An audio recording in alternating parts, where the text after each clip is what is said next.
Est-ce que, pour commencer, vous pouvez nous donner un peu le sens de votre présence ici aujourd'hui, et notamment dans un contexte géopolitique particulièrement mouvementé, ces commémorations prennent un sens tout particulier?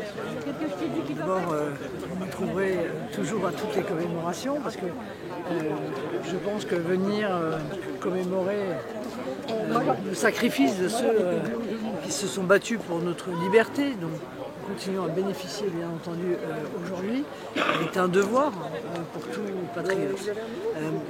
Steve Riwal l'a rappelé, il a raison de le rappeler, au moment où il y a une guerre qui fait rage à 3 heures d'ici, au moment où le monde est de plus en plus sujet à l'aggravation et à la radicalisation de conflits, eh bien, il est bon de glorifier aussi la paix et les sacrifices que nécessite le retour de la paix lorsque celle-ci précisément a disparu.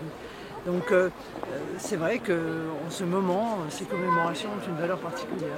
Comment vous vous positionnez par rapport à tous ces pays européens, la France notamment, l'Allemagne aussi, qui réinvestissent dans leur armée pour se prémunir, se protéger d'un éventuel conflit?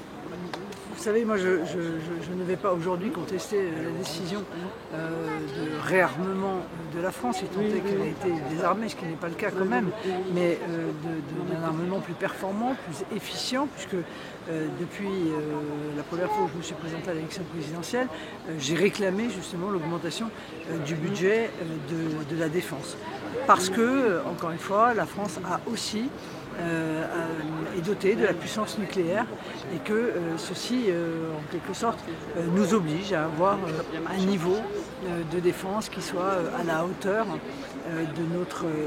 des choix qui ont été faits par le passé. Donc je ne peux que me réjouir de cela et puis il y a également derrière une industrie de l'armement française qui est particulièrement performante et que évidemment beaucoup de Français souhaitent soutenir. Madame Le Pen, vous êtes une femme d'État, vous avez été candidate à la présidentielle plusieurs fois. Le dernier sondage ne vous mentionne pas. C'est votre poulain, M. Bardella, qui a été testé. Comment est-ce que vous avez... Oui, mais ça c'est le choix du commanditaire.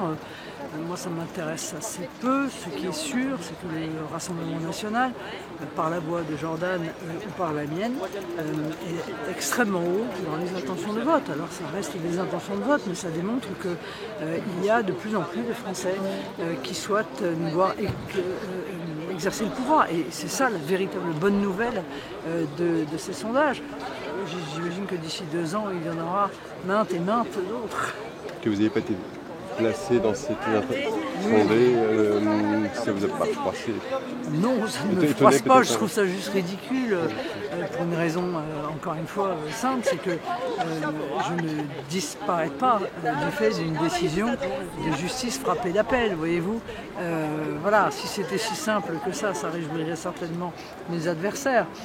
Mais croyez-moi, je suis là, bien là, et plus combatif que jamais. Merci beaucoup. Merci.